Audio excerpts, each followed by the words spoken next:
Building a gaming PC can be a pretty daunting task. I actually slightly messed up my first one and was very scared to go into it, so I understand that, getting as much information from videos like this as possible is always helpful, and so if you're, new to building PCs, or maybe just new to building AMD ones, maybe you haven't built a PC in a while and you want a bit of a refresher, or you just want some entertainment from good old me, hopefully I can help at least some of you out with this video. So, let's walk you through it. First of all, I'm building a pretty mid-range system here. We have an RTX 2060, a Ryzen 3600X, an X570 motherboard, 16 gigs of RAM, and a 500 gig NVMe SSD, and that's pretty much it. I'm using the stock cooler so that you have an understanding of how to use that, and most other coolers come with instruction manuals on how to install them anyway, so should be fairly self-explanatory. So first things first, when building your Ryzen PC, you'll need your CPU in your motherboard socket.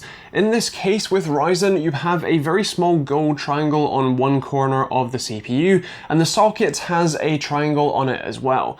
You're gonna lift up the arm of the socket and then place the CPU in rather gently. It doesn't need any force to go in, should just drop into the slot with that gold triangle aligned with a triangle on the socket, and then push the arm back down and clip it into place, and that's pretty much it. Now the rest of the system is built pretty much the same way you'd build any other system, but for good measure I'm gonna run you through the rest of it, starting with the RAM. You're going to look for the notch in the bottom of the RAM and the notch in the DIMM slots, and in most motherboards, especially motherboards with 4 DIMM slots, generally speaking you're going to want to use the 2nd and 4th slots, and so you'll open the tabs on the top and bottom of those DIMM slots and then align the notch and gently place them in, and then push either side of them down until you hear them click into place, repeat for the second RAM stick, and you're good to go. I'm going to install the CPU cooler next so that it's already on the board when we go to put it in the case. With this system, especially with AMD motherboards, they actually come with backplates and mounting brackets pre-installed, and for the stock AMD CPU cooler, you're actually going to need to remove the 2 screws per bracket while leaving the backplate on the motherboard. Once you've removed those 4 screws and the plastic sort of clips on top, you can then put the stock cooler with the thermal paste pre-applied, at least in the stock cooler's case, connect up the fan header, place it onto the CPU, and screw down the mounting screws, ideally in a diagonal pattern, so say top left, bottom right, bottom left, and then top right, and then screw them all the way down until they're nice and secure, and that's it. Great, so the last thing we're going to do before we put the motherboard into the case is install the M.2 SSD. The one that I have here is a WD SN500, it's their blue drive. It's actually pretty fantastic. Check out the review if you want to see more about it, but installing it is also pretty easy as well. We're going to install it under the heatsink since it's a single-sided drive, and so for that we're going to remove the small screw that holds the heatsink in and lift it out of the way. We're then going to install the standoff that comes in your motherboard's box into the slot or the hole marked 80, as this is a 2280 length drive. Once that's installed, you can then put the SSD in at an angle and then hold it down, install the small screw that holds it in place, and then take off the protective film on the heat pad that's on the bottom of the heatsink, replace the heatsink to how you found it, and put that small screw in the back, and then we're good to put the motherboard into the case. Now I've gone and pre-installed the power supply in here. It's a pretty simple procedure and fairly standard among most cases, although some do have slightly different methods, so check your case manual for how to install that. But generally speaking, the other thing you're going to need to do before you install the motherboard is set up the standoffs. Now I have a full-size ATX motherboard here, which means it needs 9 screws. They're in a 3x3 grid. It's fairly obvious where they go, and your motherboard or your case will generally only have places for those, but you can see them how they're laid out here.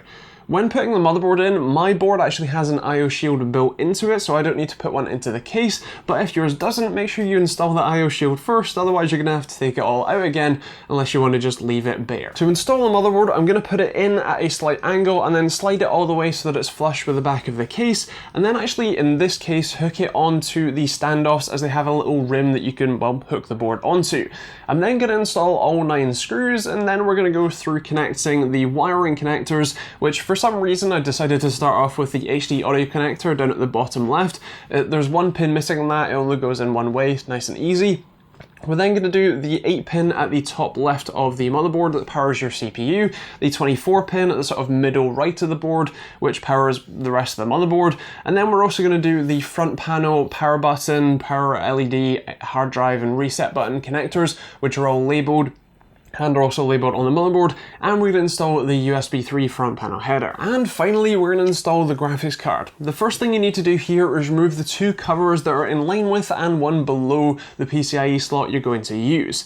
These are pretty simple to remove. You just remove one screw and then take the cover out, although depending on how cheap your case is, you might have to just bend them out of the way and break them off, so your mileage may vary. You'll then want to make sure that the locking connector, the locking tab, is pushed down on your motherboard, and then place the graphics card in and clip it into place, reattaching those two screws that you removed, and then make sure that you plug in your power connector.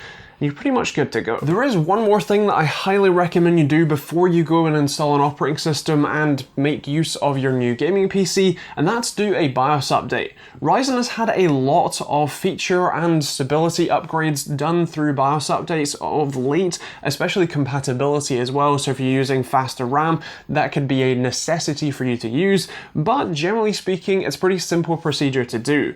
You're gonna go to the motherboard vendor's website. So in my case, it's a Gigabyte X570 board, their Gaming X. So I would go to that motherboard's page, press the support tab, and then download the most recent BIOS file. I'm then going to extract those files onto a USB stick, and then I'm going to plug the USB stick into this PC and boot it up. While it's booting up, I'm going to be spamming the delete keys to get into the BIOS, and once we're in here, depending on what board you have, you're generally looking for the BIOS update tool, which normally has something of the word flash in the name, in this case Q-Flash.